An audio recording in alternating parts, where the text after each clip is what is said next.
Elijah Carter was never supposed to return, not after being erased from every photograph, every document, every memory tied to the hotel he helped build with his bare hands. But some truths refused to stay buried.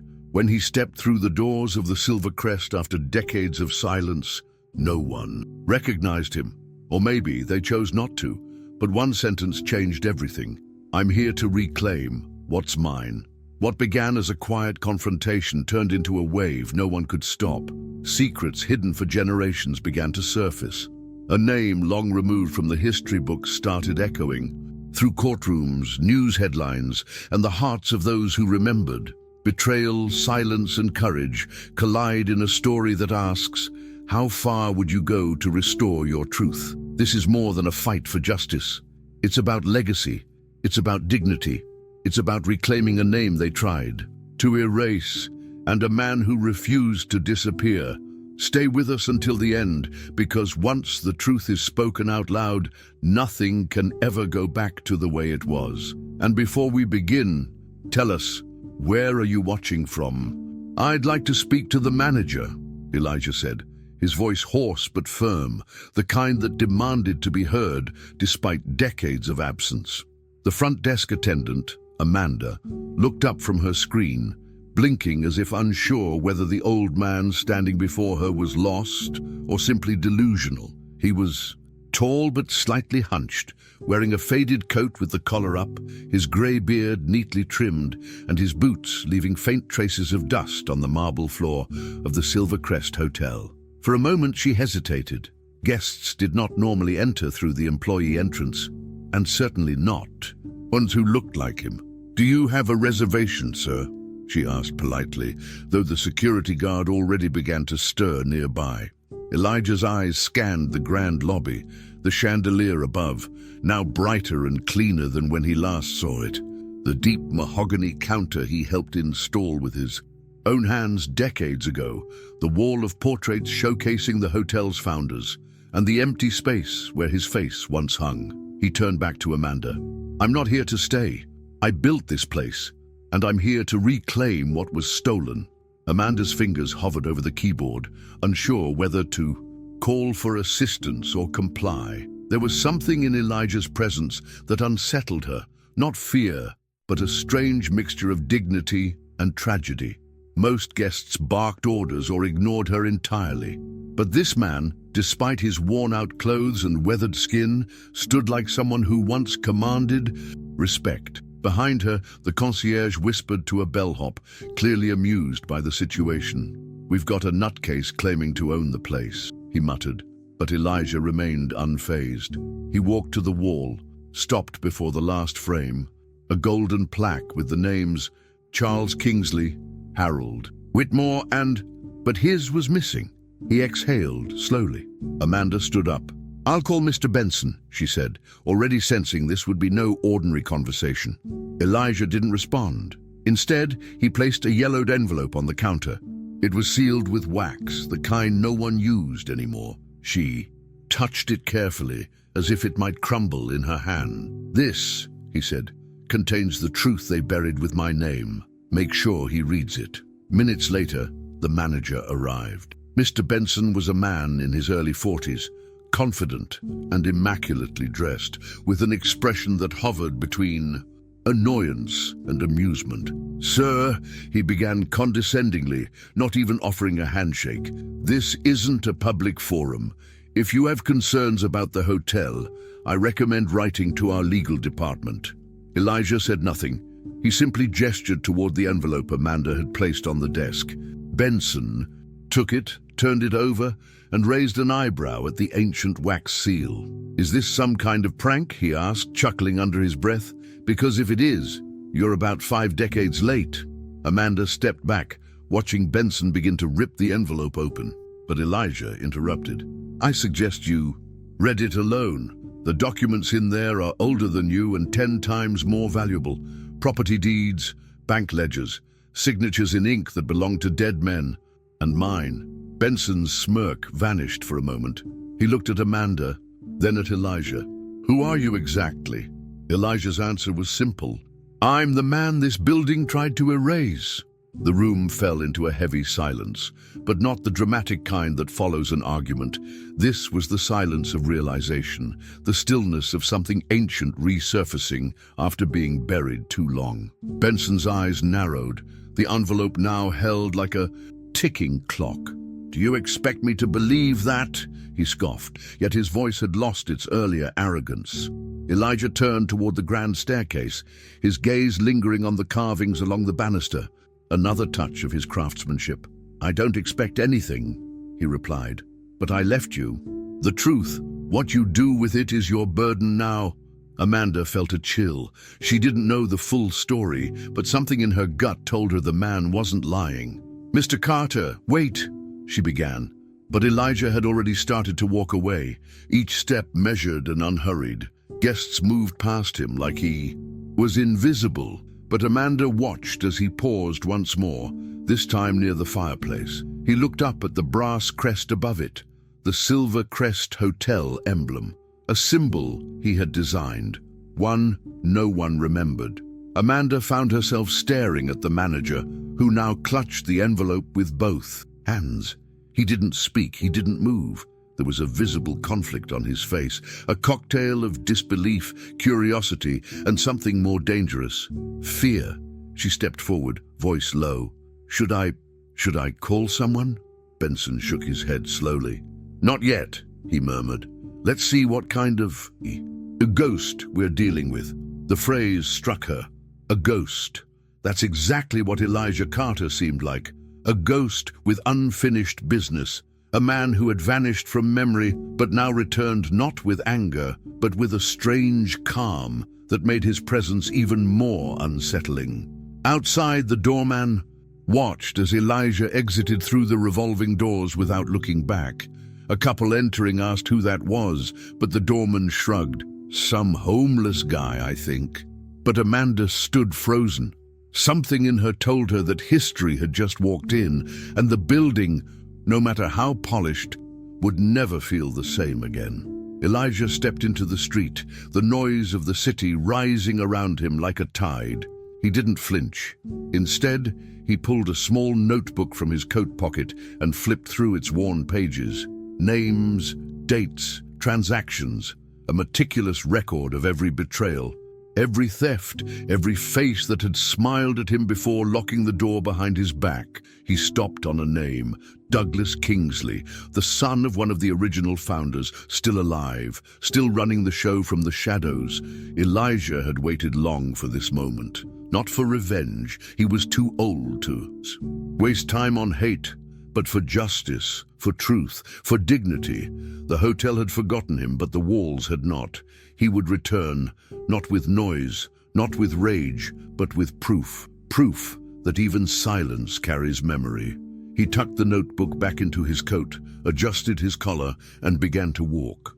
Each step forward was a step out of the grave they had tried to bury him in. Back inside, Amanda watched the manager retreat into his office with the envelope.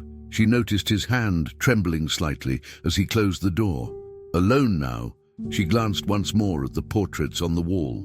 The missing name bothered her more than ever. She opened the hotel's internal database, searching Elijah Carter. Nothing, as if he had never existed, but she was no longer convinced. She clicked open the archived blueprints of the building, scrolling down to the earliest construction reports. There, at the bottom of a scanned document barely legible, was a signature, E. Carter, structural consultant. Her pulse quickened. She hit print and rushed to the staff lounge, the page still warm in her hands. Something was unfolding. A story that had been locked away, one that no one had ever dared question until now. Elijah, now blocks away, stopped at a payphone, one of the few still working, and dialed a number from memory. It rang 3 times before a voice answered. "Hello?" said an elderly man. "It's me," Elijah said. The line was quiet for a second too long. "I thought you were dead." Elijah smiled faintly.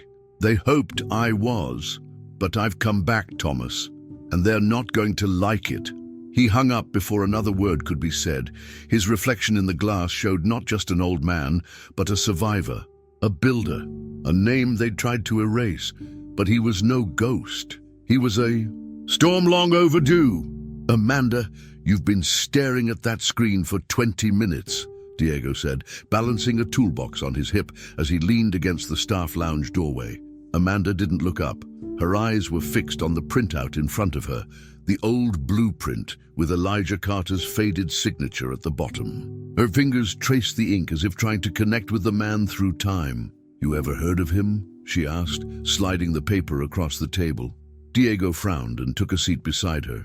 "Carter? Nah. But I've seen that name scratched on some pipes in the sub-basement. Thought it was just some old maintenance guy marking his stuff." Amanda's brow furrowed. "No, he wasn't just maintenance. He was one of the founders, and his name's been scrubbed out of everything." She stood up, resolute. "I need to see the original files, before they were digitized, before they were cleaned." Diego gave a low whistle, clearly amused by her sudden obsession. "You do know what's down there, right? Dust, mold, rats, and a whole lot of locked cabinets." Amanda grabbed her access badge. "Then let's go unlock some truths." The staircase to the basement creaked under their weight, the kind of steps no one used unless something was leaking or broken. Diego flipped the switch to an overhead light that flickered reluctantly before casting a dim yellow glow over the room. Amanda had never been this deep into the hotel's structure. Most of the staff didn't even know this level existed. Old furniture was stacked in corners, and broken signage leaned against the walls. In the far back, a row of rusty file cabinets stood like forgotten tombstones. Diego pulled out a ring of keys. "Management keeps everything down here. They don't want guests or inspectors to see. Most of it's junk." Amanda crossed to the nearest cabinet and began pulling drawers. Ledgers, guest logs, payroll slips, all dated, yellowed and brittle. But it was drawer 6 that caught her breath. A thick folder labeled Initial Investments, 1964, sat under a layer of dust. She opened it slowly, heart pounding. The first page bore the names of James Kavanaugh Sr., Harold Whitmore, Charles Kingsley, and Elijah Carter, right there in bold ink. Except his name had a thick, deliberate line drawn through it. "They erased him," she whispered. "Literally." Diego peered over her shoulder. "Damn, this is old school and shady as hell." Amanda turned the page. Clipped to a typewritten document was a black and white photo. 4 men standing in front of the half-constructed silver crest. Elijah stood next to James Kavanaugh Sr., both holding blueprints. But while the others were smiling proudly, Elijah's expression was distant, tense. Someone had circled his face in red pen and written, "Remove." Amanda felt a chill that had nothing to do with the basement air. This wasn't an accident. Someone went out of their way to erase him from history. Diego looked uneasy. That kind of thing, it doesn't just happen. And people who go digging into stuff like this don't always end up on the sunny side. Amanda closed the folder and held it tight. Then they should have thought about that before trying to rewrite history. Her voice didn't waver. "If he was wronged, I'm going to prove it." Hours passed. Amanda and Diego dug through file after file, each revealing more inconsistencies, invoices that didn't add up, checks made out to shell companies, signatures that appeared to be forged. A document titled Incident Report, October 1971, caught Amanda's attention. It described a fire in the main archives room, ruled accidental, but scrawled in the margin was a single sentence. "Fire started near Carter's office. Suspicious origin." Amanda looked at Diego. "You see this?" He nodded. They blamed him for it, and that gave them the excuse to push him out. Further in the file, she found a letter from an anonymous employee claiming to have seen a man leave the archives room minutes before the blaze. A man described as wearing a gold pin, shaped like a lion. Amanda searched her memory. "The Kavanaugh family crest," she muttered. "It's a lion. Always has been." Diego raised an eyebrow. "You think Kavanaugh himself torched the place?" Amanda didn't answer. She didn't need to. The pieces were aligning. In a side drawer labeled Personal Files Inactive, Amanda uncovered a handwritten statement from Elijah Carter, dated weeks before his disappearance. In it, he detailed suspicions about embezzlement, his fears for his safety, and his intent to go public. But the document had never been filed, just shoved into an unmarked envelope. "They never let him speak," she said aloud, anger rising. "They silenced him before he could expose them." Diego was pacing now, hands on his head. "This is bigger than just a forgotten name on a wall. This is legacy theft. The man was robbed of his entire life's work." Amanda nodded slowly. "And buried in shame for crimes he didn't commit." She took a breath, then folded the papers carefully and tucked them into her bag. "We're not letting this stay buried. Not anymore." That night, Amanda couldn't sleep. Her mind replayed every detail she had read, every face in those yellowed photographs, and every signature, especially the ones missing Elijah's name. She sat at her kitchen table with the folder open, comparing the ledger entries to online banking. Archives. Most of the accounts listed had been closed decades ago, but one remained, a dormant trust under Carter's name, untouched since 1973. "They forgot to delete this," she whispered. With shaking fingers, she jotted down the information. There was something else, something strange. The trust was tied to a law firm that no longer existed, but the address listed was still active. She highlighted it. It was in Midtown. "I need to go there," she muttered. "There's more." Her phone buzzed. A message from Diego. "Let me know if you need backup. I'm in." Amanda smiled. She wasn't alone in this. For the first time, the weight of what she had uncovered didn't feel like a burden. It felt like purpose. By morning, Amanda was back at the hotel, folder in hand. She walked through the lobby differently now, noticing every plaque, every framed photo, every curated legacy designed to tell a sanitized version of the past. Mr. Benson was not at the front desk, which made her next steps easier. She slipped behind the reception area and entered the staff-only elevator, pressing the button for the executive archives. She knew the risks. If caught, she'd likely lose her job. But her instincts told her this was bigger than employment. This was justice. She needed something definitive, something irrefutable. In the executive vault, she searched under the Kavanaugh Archive Index, finding a sealed envelope marked "Confidential, Eyes Only."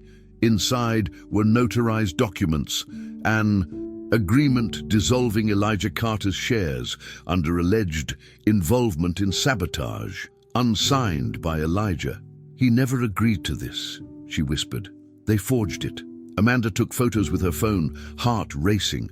As she turned to leave, she paused, sensing she was being watched. But the corridor was empty. Still, she moved faster, clutching the envelope. Someone had gone through great lengths to bury this, and someone might still be watching. Outside, she met Diego by the loading dock. "Did you get anything?" he asked. Amanda handed him her phone. "More than I hoped, but not enough to—" "Stop," Diego nodded. "So what now?"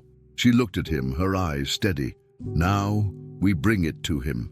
Elijah deserves to see this, and the world deserves to know." For a moment, neither spoke. The silence wasn't heavy. It was loaded with possibility, the kind that signals the start of something irreversible. Amanda knew this wasn't just about an old man with forgotten claims. It was about truth, stolen time, and the right to exist in history. And she wasn't turning back. Not now.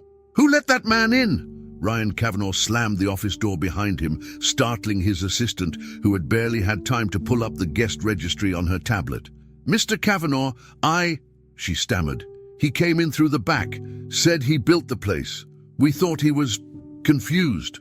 Ryan paced across the room, yanking at his tie. "He wasn't confused. He was Elijah Carter. And if what I just heard is even half true, we have a problem the size of this hotel's foundation." His assistant looked at him, bewildered. "You know him?" Ryan didn't answer directly. Instead, he reached for the phone, punching in a secure line. "Get me Mitchell, Rojas, and Hamner, now. Conference room in 15. As she hurried to comply, he stood at the window overlooking the lobby, where staff still whispered about the old man who'd come and gone like a shadow.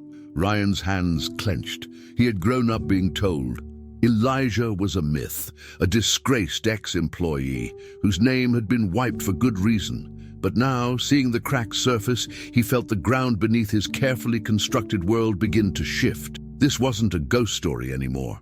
This was war. The lawyers sat stiffly around the table, folders unopened, waiting for Ryan to speak. Mitchell, the oldest and most seasoned, leaned back slightly.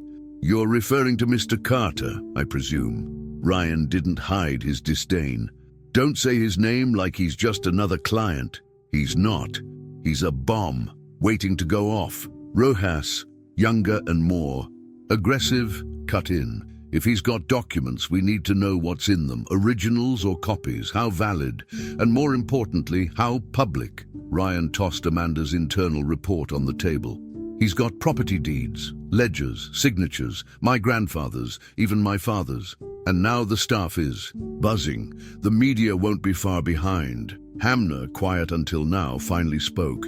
"If we can discredit the documents, we can bury it. But if they're real..." He didn't finish. Ryan rubbed his temple. "I need to talk to someone who remembers, someone who was there when this happened." He stood up. "I'm going to see my grandmother." The room went silent. Even Mitchell, who had dealt with generations of Kavanaughs, looked unsure. "Martha?" he asked. "She's not well." Ryan's tone hardened. "She's the only one left who knows the truth, and I intend to hear it." The scent of antiseptic hit him as soon. As he stepped into the care home suite, Martha Cavanaugh sat propped up on a mountain of pillows, her eyes sharp despite her frail frame. "Ryan," she said, a soft smile tugging at her lips. "I knew you'd come. The past doesn't stay buried forever." He pulled a chair close, taking her hand gently. "Grandma, he came back. Elijah Carter. I need you to tell me everything." Her smile faded. Her eyes darkened. "Your grandfather, he thought the world of Elijah. They built this dream together, but power..." She paused, breath catching. "Power changes people." Ryan leaned in. "They say he committed fraud, that he started the fire, that he stole from the hotel." Martha shook her head. "Lies, all of them." She reached for a wooden box on her bedside table and opened it slowly. "Your father framed him, Ryan. He wanted full control. And Elijah wouldn't let him cut corners, wouldn't sign off on corrupt deals. So James made him disappear." Ryan's jaw clenched. "Why didn't anyone stop him?" Martha's eyes welled up. "Because we were cowards. I was a coward." Her voice broke. "And I've lived with that shame every day since." With trembling fingers, she pulled a folded letter from the box. "This was written by James on his deathbed," she said. "He wanted to confess, to clear his conscience before he passed." Ryan opened it carefully. The handwriting was shaky, but unmistakably his grandfather's. The letter described in detail how Elijah had been lured to a meeting, blamed for forged transactions, and escorted off the property by private security under threat of arrest. It admitted the fire was set intentionally by someone on payroll to destroy financial records linking the fraud to James. Ryan read silently, his hands shaking. This letter could destroy everything," he muttered. Martha nodded. "Or it could restore what's been broken." She looked into his eyes. "You have a choice, Ryan. Hide the truth or honor it." He stood abruptly, pacing the room. "If this gets out, we lose control of the board. Investors pull out. The family name collapses." She didn't respond. The silence between them was louder than any accusation. Ryan stared at the letter one last time, then pulled out his lighter. "I'm sorry," he whispered. The flame caught quickly and the paper crumbled into ash in seconds. Ryan thought it was over. He thought the letter and the truth had vanished with the smoke curling from the trash bin, but he didn't notice the quiet click behind him, didn't register the phone on the table angled just right. In the hallway, an orderly named Lucas watched the screen on his phone with wide eyes. He hadn't meant to spy, but he had been cleaning the hallway, and when he heard voices rise, curiosity got the better of him. Now, the footage he had was undeniable. Ryan Cavanaugh burning a handwritten confession from the hotel's founder. Lucas didn't know the whole story, but he knew enough to realize it mattered. deeply. He hesitated, thumb hovering over the save button. Then, with a deep breath, he hit upload, not to the public yet, but to a secure drive. Insurance, just in case. Meanwhile, Ryan returned to the car, his face blank. He instructed his driver to take him back to the hotel, but his mind was elsewhere. He believed he had killed the truth once and for all. What he didn't know was that ghosts, especially the ones made of guilt, don't burn so easily. Amanda was already back in the archives when she received the anonymous email. No subject line, just a video file. She clicked it, watched the footage in disbelief, then again with growing horror. She didn't know who had sent it, but the implications were clear. Ryan had seen the letter, had read the full confession, and instead of using it to make things right, he had destroyed it. Her breath quickened. She forwarded the file to Diego with one sentence: "You need to see this, now." Then she stood up, filled with a sense of purpose that went beyond curiosity. This wasn't about Elijah anymore. This was about the entire foundation of the Silver Crest Hotel, a structure built not just on stone and steel, but betrayal, greed, and lies. If Ryan thought fire could erase the past, he was wrong. Amanda would make sure the truth had its day, and she knew exactly who she'd bring it to next. Elijah sat at a diner on the edge of town, stirring coffee that had long gone cold. His eyes were distant, but his mind was clear. He had known from the moment he handed over the envelope that they would resist, that they would try to erase him again. But he had waited decades. He could wait a little longer. The battle wasn't over. It was just beginning. His phone buzzed. One new message from a number he didn't recognize. "They know, and we have proof." Elijah's lips curved into a slow, deliberate smile. For the first time in years, the weight on his chest seemed lighter. The world had tried to silence him, but someone had finally started listening. "Elijah, they're ready for you in the back," Amanda said quietly, her voice steady despite the tremor of anticipation in her chest. Elijah stood from the diner booth, his cane clicking softly against the floor, though his posture remained upright, dignified. Diego followed closely, carrying a folder, thick with documents they had gathered over the past week. In a small room behind the diner's kitchen, seated on folding chairs and beneath buzzing fluorescent lights, waited Carl, the retired janitor, whose eyes welled up the moment Elijah entered, and a man in his late 30s with a recording device already blinking red. "You don't have to show your face if you don't want to," the journalist said. "We can film in silhouette. Alter your voice." Elijah shook his head. "No, they stole my face once. Not again." He turned to Amanda. "You sure this is the right move?" She nodded firmly. "It's already begun. People need to hear it from you now." Elijah took a deep breath, then faced the camera. "My name is Elijah Carter. I helped build the Silver Crest Hotel with my own hands. I was betrayed, erased, and buried alive in silence. But I'm here now, and I've brought the truth with me." The in-camera rolled as Elijah recounted details only someone present at the hotel's inception could know. The original layout of the marble lobby before the redesign in '77, the secret foundation vault below the West Wing used for storing initial capital, even the private disagreement between him and James Kavanaugh Sr. over accepting shady investors. Amanda and Diego sat quietly as Carl nodded along, occasionally adding details of his own. "He used to bring in food for the crew," Carl said, his voice thick with emotion, "and he never once talked down to any of us. We knew who really kept the place standing." The journalist, visibly moved, kept the questions focused, probing only to clarify facts. "Why come forward now?" he asked. Elijah didn't hesitate. "Because time can only bury truth for so long before it starts clawing its way back up. And now, they've burned the last lie they had, left to protect them." At the end of the recording, Elijah handed over a USB drive. "On this, you'll find copies of the deeds, payment ledgers, and a full list of forged statements used to push me out." The journalist left stunned, and with a story he knew would rattle the city to its core. These Video was edited and released under the title, "The Man They Tried to Erase."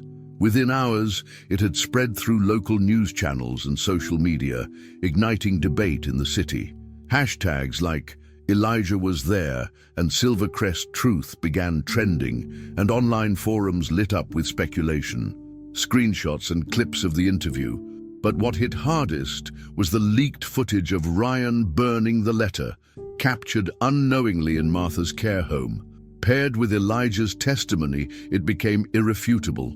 People who had long worked at the hotel, retired bellhops, cooks, former security staff, began commenting under the video. "I remember Elijah Carter. We called him Mr. E," one wrote. "He was always fair, always present." Another added, "I was told he ran off after stealing.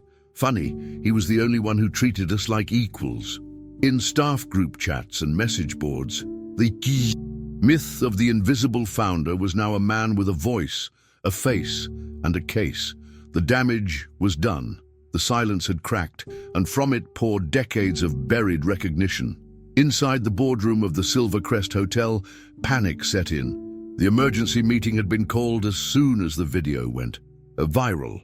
Ryan sat at the head of the table, flanked by the hotel's legal team, but his authority no longer felt unshakable. Board member after board member demanded answers. "Is the footage real? Did you destroy the only original confession we had? How do you intend to control this narrative now?" Ryan, sweating, tried to maintain composure. "The documents he's showing aren't verifiable," he said. "Anyone can fake old paper." But the voices around him grew louder, more aggressive. "Then where are the originals?" someone barked. "We were told they were locked in the executive vault." Ryan hesitated. "There was a breach," he finally admitted. "They were stolen." Murmurs filled the room. One woman stood. "Until this is resolved, we will be freezing your executive privileges, Ryan. This has gone beyond family matters. This is legal and public." Ryan's jaw tightened, but he didn't argue.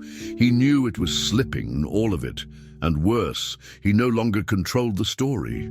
Elijah did. That same afternoon, Amanda, Diego, and Carl met with a civil attorney who had volunteered pro bono after watching the interview.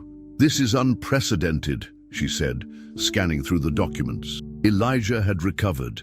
If even half of this holds in court, we're looking at restitution, ownership review, even criminal proceedings for those involved in the forgery."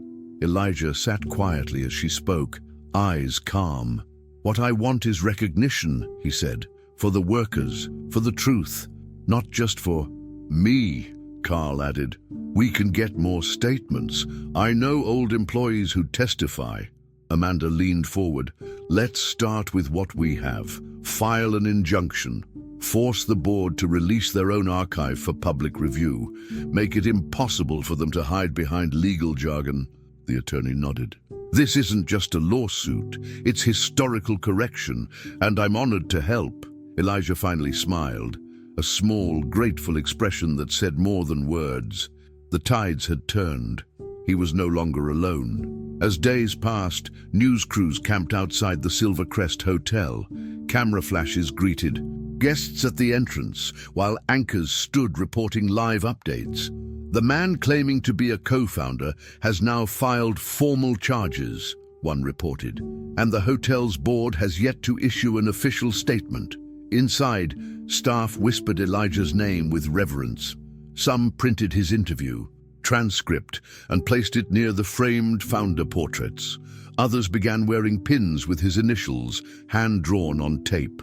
Meanwhile, the HR department was inundated with anonymous letters from former employees, many confirming Elijah's presence during the hotel's early days. Some even sent photos, blurry but undeniable, with Elijah standing beside James, shaking hands, overseeing construction. Each image was another nail in the coffin of the lie they had tried so hard to maintain. Amanda compiled everything into a digital archive titled Carter Files and released it under Creative Commons. "Let them try and bury it now," she told Diego.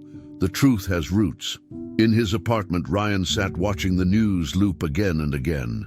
Every headline was a fresh blow. "Erased co-founder returns. Kavanaugh heir under fire. Silvercrest built on lies. He threw the remote across the room, shattering a vase. His phone buzzed. Another message from the board's legal counsel. Submit remaining documents by Monday or face injunction. His father's legacy, his name, his empire, unraveling at the seams. He opened the hotel's founding contract again, scanned the section where Elijah's name had once been crudely redacted. But now it wasn't gone. It was everywhere. And no matter how many times he told himself this wasn't his fault, deep down he knew he'd chosen to burn the truth. And now it was coming back in flames. Elijah stood on the sidewalk across from the Silvercrest, watching the entrance with steady eyes. He wasn't waiting for permission to return. He had already taken the first step back into the light. Around him, people passed by, some stopping to greet him, others handing him folded notes of support. Amanda joined him, holding a printed copy of the hotel's 1964 ownership deed, now authenticated and made public. "We're ready," she said. Elijah nodded. "Let's walk in." With each step across the street, the man they had tried to erase became impossible to ignore. And this time, no one dared look away. "Elijah Carter, please take the stand." The bailiff's voice carried across the courtroom with solemn authority. Elijah stood slowly, his cane steady in one hand, the other gripping the edge of the wooden bench for support. As he approached the witness stand, there was a tension in the air that had nothing to do with fear or spectacle. It was the collective weight of decades, of secrets, lies, and buried truths, all converging into this singular moment. Amanda watched from the gallery, her heart pounding. Diego beside her, arms crossed, jaw tight. Carl sat in the row behind them, his hat in his lap, nodding silently. Reporters lined the back wall, pens poised, cameras forbidden, but fingers twitching at the ready. Elijah took the oath without hesitation. When asked to begin, he looked straight at the judge, then at the packed courtroom. "Your Honor," he began, voice strong despite his age, "I am not here to seek vengeance. I'm here because history forgot me, because people with power made sure it would. I helped build the Silvercrest Hotel. I was a founder, a brother, a man who trusted too much, and today I'm here to take back my name." The judge gestured for him to continue. Elijah reached into the folder Amanda had meticulously prepared and handed the clerk the first document. "This is the original investment ledger from 1964, bearing my name and signature, alongside James Kavanaugh's. It was hidden, not lost. Next, the construction contract signed by both of us and filed under my registration. The ink may have faded, but the truth remains." The clerk passed the documents to the judge, who examined them closely. Ryan Kavanaugh, seated at the defendant's table, kept his gaze locked on the table before him, his attorney whispering frantically in his ear. Elijah pressed on. "I've brought sworn statements from retired employees, men and women who worked beside me, who remember me not as a rumor, but as a man who led, who paid wages, who solved problems. These people have nothing to gain, but they came forward anyway." The judge nodded. "Continue." Elijah placed a flash drive on the evidence tray. "Here is video testimony from Martha Kavanaugh, recorded before today. And here," he paused, turning slightly, "is Martha herself." All heads turned as the courtroom doors opened, revealing Martha in a wheelchair, escorted by an aide. Her presence alone struck the room like a bell. Whispers spread, phones buzzed under benches despite the rules, and Ryan's face went pale. Martha's frail body barely seemed able to support her head, but her eyes were clear, clear with purpose, with sorrow, and with a resolve she had not shown in years. The judge ordered silence and allowed her testimony. She was sworn in, then wheeled forward to face the courtroom. "My grandson is not to blame for what my husband did," she began softly, her voice raspy but audible. "But I am." The lawyer objected, but the judge overruled. Martha looked directly at Elijah. You were my family, my brother-in-law, my friend, and I stood by while James took everything from you. I was complicit in my silence, and I beg your forgiveness, not for me, but for the history we both lost." She turned to the judge. "What Mr. Carter says is true.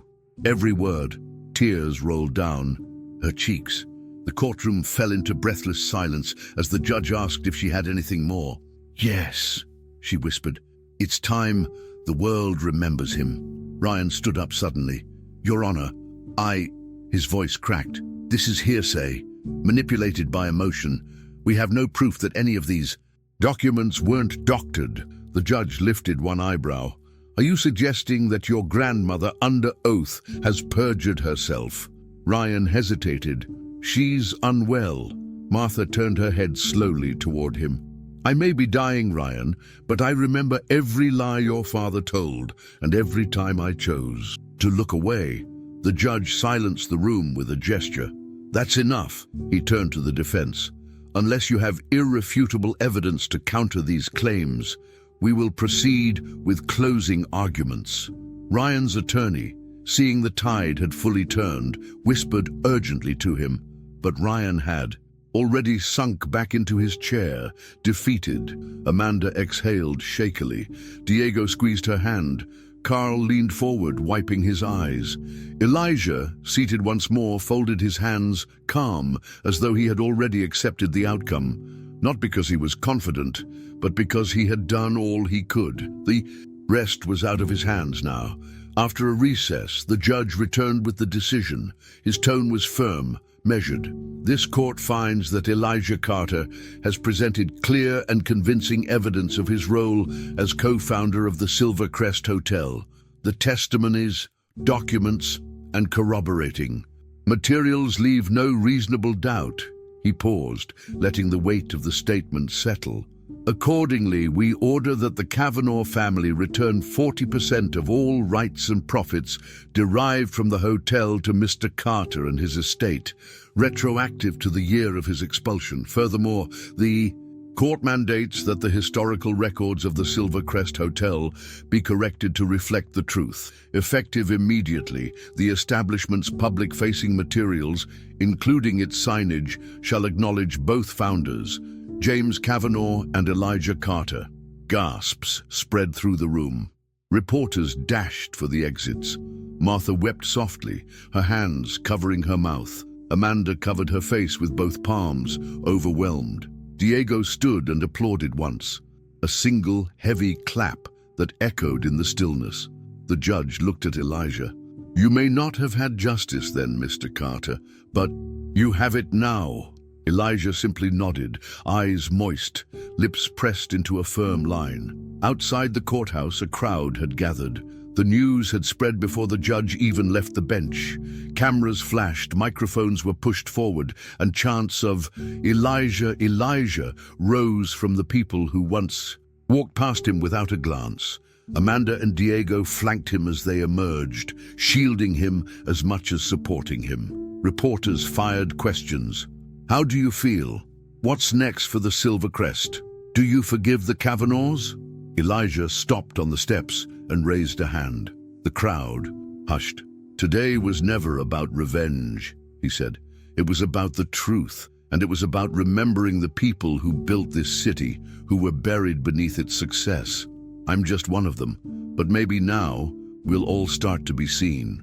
He didn't stay for more questions. He simply walked forward, into the crowd, not as a ghost, not as a relic, but as a man whose story had finally been returned to him, his name restored, his dignity unburied. The following week, a ceremony was held at the Silvercrest Hotel. The old bronze plaque had been removed. In its place was a new one, freshly mounted, above the grand entrance, founded by James Kavanaugh and Elijah Carter, 1964. Guests, staff, and press watched as Elijah, flanked by Amanda and Martha, who insisted on attending despite her condition, stood in front of the facade. Ryan was notably absent, reportedly having stepped down from his role and left the city. Carl gave a short speech, followed by Diego, who spoke of legacy and truth. Then Elijah was invited to say a few words. "This building took everything from me once," he said, "but I've taken back what matters. My name, my place, my peace." He looked around, then up at the sign. "And now I can finally go home." The audience applauded not in frenzy, but in reverence. Not for a man who demanded recognition, but for one who earned it, fought for it, and endured enough silence to last generations. The facade had changed, not just in metal or letters, but in what it stood for. And with it, history had been rewritten. That night, long after the guests had left and the last cameras had been packed away, Elijah remained on the rooftop terrace of the hotel. Amanda joined him quietly, handing him a glass of tea. He looked out over the city he had helped shape, silent for a long time. Then he turned to her. "You know, I didn't think I'd live to see it. Not just the name, but the truth." Amanda smiled gently. "You gave us more than a name, Elijah. You gave us something to believe in." He nodded slowly. "That's all I ever wanted." Below them, the new plaque caught the light from the hotel's facade. Cars passed, life continued, but something fundamental had shifted. No longer hidden, no longer denied. His name, Elijah Carter, now stood where it always belonged, not in whispers, not in shadows, but carved in truth for all to see. Did this story move you in some way? We'd love to hear your thoughts in the comments. Your voice truly matters to us. Here on the channel, every video is crafted with care and heart, always thinking of you who watch and support us. We spend days working on each detail to bring you stories that inspire, touch, and stay with you. If you enjoyed this video, don't forget to subscribe to our channel. It's a simple gesture that helps us keep creating meaningful content like this. And feel free to explore the other stories we've shared, each one made with the same dedication. Your support and presence mean everything to us. Thank you for being here, and we'll see you in the next story.